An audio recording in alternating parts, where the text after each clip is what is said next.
So we have a brand new Bazaar, like a legit update, a huge update from the Bazaar team. I have no idea what is entailed in this, but it is long hair Reynad, it is new stuff. We're just going to jump into things, but yeah, this is going to be interesting. Go. What's up, guys, and welcome to another update video for the Bazaar. It's so long since I've heard that. Let's go. It's been a while since you've seen us, so really excited to give you an update on where we're at with the game. The team is bigger than ever, and we've been making more progress than ever. We've made a lot of progress on the design of the game, on recruiting, and just building up a full proper game studio. I've seen something already. We have recorded some music sessions that sound great, made a lot of progress on the audio for the game, and it's sounding awesome, and made more great art that we're really excited to show you guys. As we get closer to closed beta, we're not going to be, showing updates every week and describing every single design decision the way that we have in the past. And you guys might have noticed that, the content frequency is definitely different because we want there to be some surprises and cool new stuff for you guys to see and uncover when we're finally ready to get the game in your hands here in 2023. I know we were really shooting the game to get the game out this year. We could have forced it out and done that, but really want to ship. I'm glad they didn't. And we have the time. Spend time, make it work. We're going to take the time to make the game the best that it can be. Let's close this out with a little Q&A. How will you handle the Indiegogo pre-orders and Tempo Republic backers? The backer rewards are in process and they're coming. How has the increase in funding and expansion of the company changed development? The size of the studio has gotten pretty big. There's dozens of people on the project now, and that's been really exciting because it lets us get a lot done. And it's a full proper studio now, which is really exciting to see. It has its own challenges, though, But yeah, overall, I think it's made us struggled enough passing it off the Ben, let alone everyone else. That's really exciting. Will there be a pre-sale, and how about a battle pass? We aren't ready to officially announce anything yet, but. Sort of, and yes. Will we still be able to trade, buy, and sell stuff we don't want, like in a Steam market? Yeah, it's the Bazaar, so it's just on brand to have an in-game marketplace if players want to trade stuff with each other. So we definitely want to do that. I think it'll be exciting. Thank you to everyone in the community for your support. We can't wait to get the game into your hands in 2023. Okay.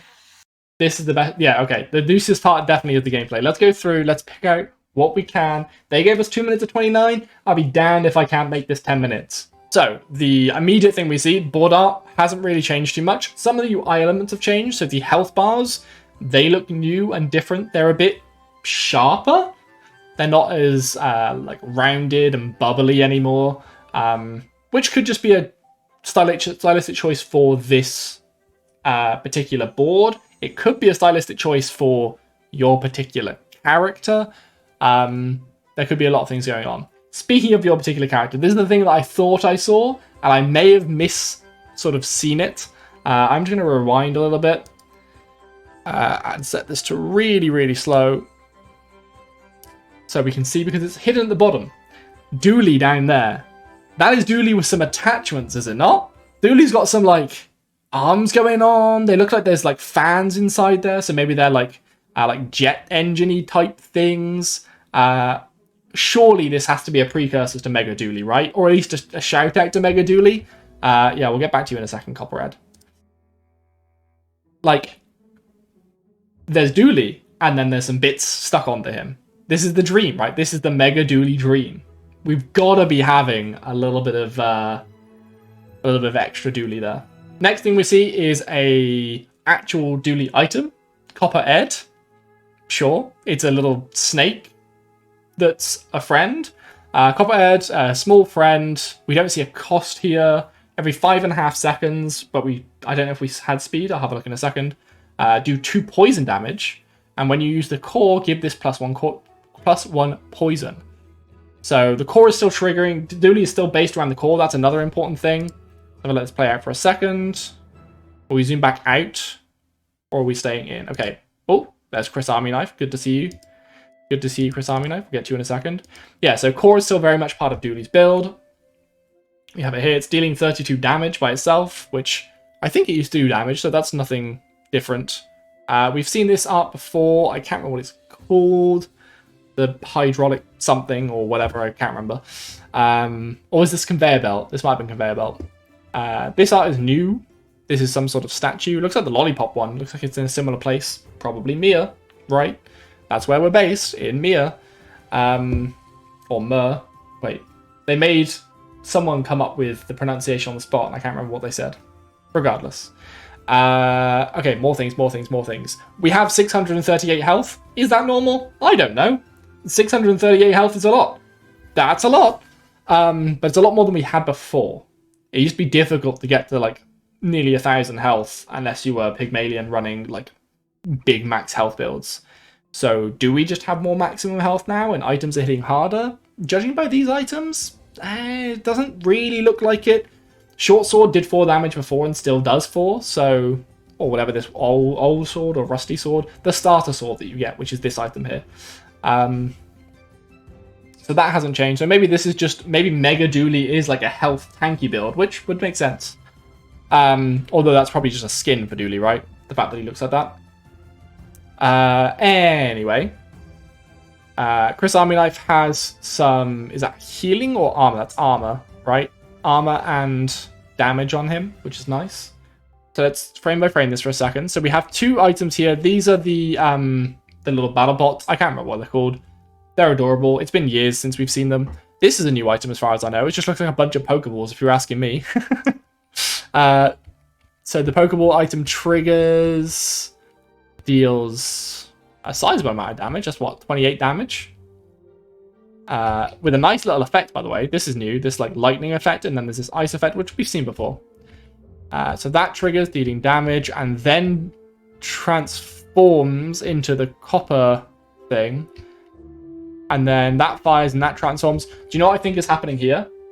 Bomb Squad, thank you. I think one of these abilities that Dooley has here is like when you use a small friend, or when you use a friend, turn into a random other friend, or something like that, right? Because both of these small little robot buddies, like, turn into something different. Also, this fucking Copper Ed charges real fast. Wait, no, he got a boost of charge from something. Was it this?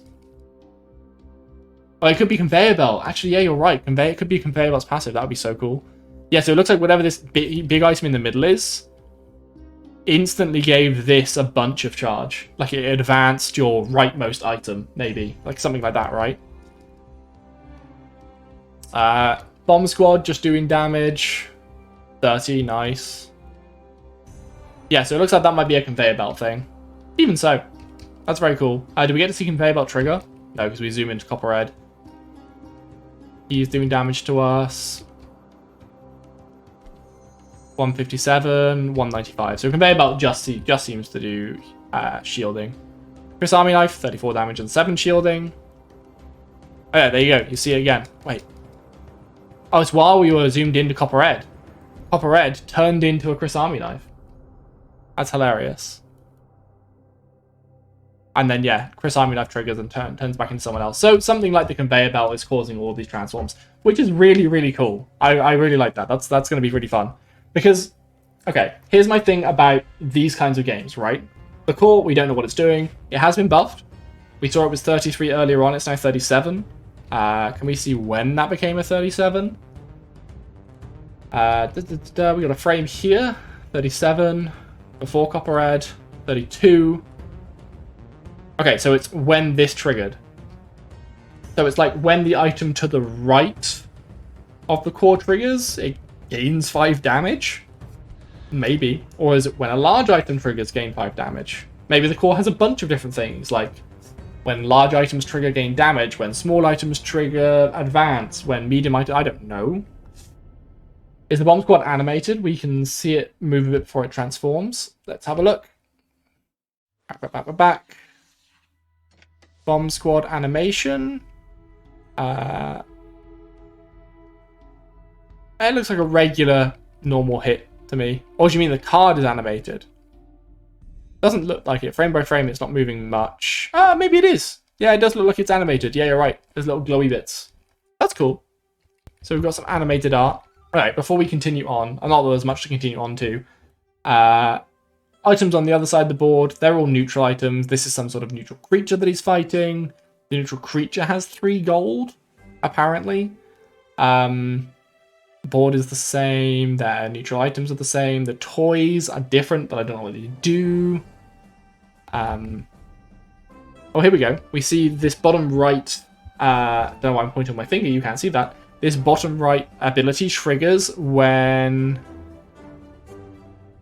Is it when we get hit or when we zap? It looks to be like when we zap. So maybe it's the first thing that triggers.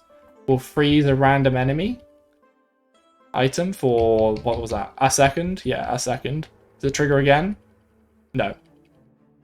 So it just appears to be the first one. And then this other one doesn't seem to be doing anything, and the two defaults, we don't know what they're doing. We do have 45 speed and 22 strength. So the default for core is 10 damage. The default for bomb squad is 22 fewer, so it's what, 18? Sorry, no, 8 for bomb squad, and 6 for these little Pokeballs. That's kind of sad that we have so much strength. I was genuinely super hyped for these items, but they're just buffed to hell through strength. With days, what's this little 20 here for? 20, oh, it's gold. Okay. I was like, is this a new mechanic? Is this a new thing? No, it's just we have 20 gold. Are we missing anything? No, we're not. Copperhead we've seen. Krisami Knife we've seen. Oh, did we do another freeze then? Or was that the original freeze? No, I think we do another freeze then. Here. Which is when Copperhead transforms, maybe? Maybe? So this might be whenever you use your rightmost item, freeze an enemy item for a second. This is what it looks like. New art! This is vibrant as heck. These are like, what are these, like little cubes that you put, like there's little tongs there, so either you're putting them in something, or maybe they're little tongs to lift them in because they're so like acidic or just caustic. That's the word I'm reaching for. But yeah, this is a Mac item through and through, obviously, but it's interesting that it's got this coloration to it. Is this maybe a shiny or fancy item, do you reckon? Is this how they're differentiating? Not necessarily how they're differentiating, but like that's not a matte color, right? That like bluish purplish glow. I'm colorblind. I don't know which one it is. It's blue or purple. You tell me. But it's not a matte color. is the important thing here. So is this a shiny or fancy item? Is this the difference that we get? Which I wouldn't be against. Like, that's fair. That's perfectly fair. So long as there's some sort of indicator. It does have the name on it as well, which is good. Just using color kind of rubs me the wrong way because I'm colorblind. But maybe this is just the item. Maybe it just looks like this anyway. That would be perfectly fine. Really cool art, though. Really like it. I love you've got, like, the classical Bazaar decorations around here. We've seen these. Be on the lookout for more letters, by the way, chat. We haven't finished our Bazaar alphabet. This is a fun little friend. This is what? A stealth creature, surely? Is this going to be called, like, Dune Bug or something? Or, like, Dune Bug E? I don't know. But yeah, it's going to have some sort of funny name. It's some sort of stealth creation. It looks like a transporting unit, so I don't know. If I had to guess, it would have something to do with shielding. Maybe it does something to do with grounding you and losing altitude because it's based on the ground. But it doesn't really drag you down from high up. Maybe it gives you speed. You can see one in the back rolling up. It could be a speed thing. I like it. It's cool. I like the little... would you want to ride in that, though? Like, it looks like something that you'd get transported in. But would you want to ride in it? Unless it's got some sort of, like, rolling chamber in the middle. This has got to be a Jules item, right? Yeah, it's like a fridge. Just because it's got octopuses in it doesn't mean it's like a weird Mac item. This is just a really cool Jules. Fridge. Refrigerator. Freezer. We already had a freezer item, though, and it was like, or refrigerator, it was like a tiny box. It looked like a safe, but Jules coloured. So this could just be a reimagining of that item art. Or it could be something new entirely. Maybe this is like, I don't know, seafood freezer or seafood restaurant or something, I don't know. Freeze room. Yeah, exactly, it's not a fridge or a freezer, I guess it is a freezer room. I don't know what they're called, I don't use them. Regardless, this is a fun new item, or could be a fun new item. It's going to have something to do with freeze, obviously. Also, people that use freeze rooms, because they have restaurants and stuff, as you say, do you store giant blocks of just ice in there? I feel like this is not normal. It's important, obviously, for the showing that this is a freezer and that it's cold, but like, damn, that's a big block of ice. Is that all the gameplay that we get? It is, isn't it? Now it's just Reynad talking, and then we get the questions. Okay, now we'll do a little bit of a listening again. So Q&A. How will you handle? Actually, does he say it? I'm gonna say it just in case he doesn't say it. How will you handle the Indiegogo pre-orders and Tempo Republic backers? The backer rewards are in process and they're coming. How has the So the backer rewards are in process and they're coming. Don't necessarily think that was the purpose of the question. I think the purpose of the question was, how are we handling giving beta access to Indiegogo and pre-order and Republic, etc.? Because I think this came from our community and Swaps in particular. This is just going to be... I mean, this was answered in the previous Q&A. We dropped a video on that, by the way, on the channel. If you've missed that, definitely go ahead and watch that. There's a video on our channel about a Q&A that Reynad did specifically for Discord, in which he clarified on this point and said that Indiegogo backers, Republic backers, and pre-orders will all get beta access at the same time, which is good for me because I missed the Indiegogo by like a couple of weeks, and end up being a pre-order backer because I'm not the richest man on the planet, so I don't have money to throw at Republic backing.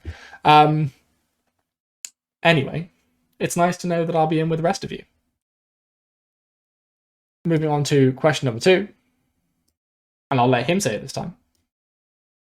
How has the increase in funding and expansion of the company changed development? The size of the studio has gotten pretty big. About 30 people now, or at least 30 exactly, I can't remember. There's dozens of people on the project now, and that's been really exciting because it lets us get a lot done, and it's a full proper studio now. He's thinking a lot about this. He's looking. I don't want to like poker face read this guy, Reynad. But he's looking down a lot while doing this, and that's someone thinking about what they're saying next. I do it a lot. If you watch my videos, I look down a lot when I'm like, how would I word what I'm saying next? So I don't know if he's necessarily excited about it. And we saw this before, right? That when he first got like Ben and stuff involved in the project, it was really hard for him to like give away those pieces of his project. Like the Bazaar has been his brainchild for years now. He has worked and slaved away on this. He is risking his entire company and his life on this. Well, maybe not his life. So giving bits of it away is really difficult for him. I imagine passing down to 30 to 50 people, all of this stuff would have been pretty, like, almost heartbreaking for him to do. And on top of that, while at the very intro it said Reynad, Bazaar designer or something, most of his job is going to be running that group of people, right? Sure, he's not going to be running day-to-day stuff. He'll have project managers and he has design leaders, or he did anyway. But he's still the single point of contact for anything major. Anything that comes up through the pipeline will come to him eventually. So he probably spends a lot of time managing these 30 to 50 people, a lot of time not even making decisions, saying yes or no to decisions other people have made, which I think he probably enjoyed making the decisions himself a bit more. But needless to say, he's going to be enjoying it. He's got like seeing his game come to life. He's not going to be able to code this type of game, He's not going to be able to draw that artwork. He knew he had to give some of this stuff away. So yeah, I think probably the positives outweigh the negatives, but it's still funny. That's really exciting. That's for sure. Will there be a pre-sale, and how about a battle pass? So this, I originally said yes and yes. Assuming like pre-sale, we already know from the Q&A on the previous video that he did exclusively in Discord, etc., that there is going to, or at least he said, there is going to be another opportunity for people to pre-purchase the game. I assume when he says sometimes here that he's referring to that with pre-sales. Like it's not going to be pre-sale per se. They might announce that the game's being. They might do another round of pre-purchases, then close that off, then announce the game, then no pre-purchasing until game is out, or like the day before the game, and you can pre-order it by like a day or something. I don't know. I don't know what the marketing team's going to do, but it sounds like there's going to be a bit of muddiness in that space. There's going to be a point where you can't buy it for some reason, probably when they're switching between people that do get beta access and people that don't. But hey. We aren't ready to officially announce anything yet, but sort of, and yes. And the yes was to there being a battle pass. It's kind of the way things are done these days. I don't hate it, as long as the battle pass is worth. And so long as you're not missing out massively on the battle pass. For example, if you're an Overwatch 2 player currently, you miss out on the entire new hero every time a battle pass comes around. Unless you spend money on it. You eventually get access to it, but much, much, much later. So there's massive FOMO for that first period of time, right? When all the content creators are doing it and everything else. I would like them to not have characters locked behind a battle pass. That being said, I could see them doing it, so don't be surprised if that happens, but hopefully it's not. Will we still be able to trade, buy, and sell stuff we don't want, like in a Steam market? Yeah, it's the Bazaar, so it's just on brand to have an in-game marketplace if players want to trade stuff with each other. So we definitely want to. That's your blockchain integration. That is the extent that I believe that crypto is going to come into this game. And whoever worded that question originally, or whoever reworded that question, did a good job of it, because they managed to knock out any inference to blockchain and stuff. But yeah, I don't see another way that they're going to do it unless they actually develop their own Steam marketplace, which, I mean, fair enough, go for it. I'm sure people have done it before. But when they have so many crypto backers and a lot of crypto money, a lot of blockchain money, yeah, that's probably where it's going to be. But the good news is, if you don't want to sell any of your stuff and you don't want to buy stuff from other players, if you just want to play the Bazaar, you can probably just ignore that shit. I want to do that. I think it'll be exciting. Thank you to everyone in the community for your support. We can't wait to get the game into your hands in 2023. So that was some news, at least. We got a really decent amount of information out about Dooley, which we haven't seen yet. That's really, really exciting. But this whole update leaves me with a couple of burning points. Number one, that video was hyped up way too much for what it was. I appreciate that it happened to the bottom of my heart, but we've been told for a while that a video is coming, and this is what it is. If that's the case, that kind of sucks, and we're probably going to be in the dark for a while until we get another one if that's the case. The other option is that we had to wait so long for this video, and we had to wait so long for it to be produced and edited and put together, because this is just the beginning. I'm not saying we're going to get another update straight away, just that there may have been other pieces of editing that needed to be finished before this one was. So, all I'm saying is, don't get hyped. Don't do it. Watch this space, subscribe to the channels, go chat to us in our Discord, because you'll get the news there first. Something may be coming. And even if something isn't coming, the Bazaar is coming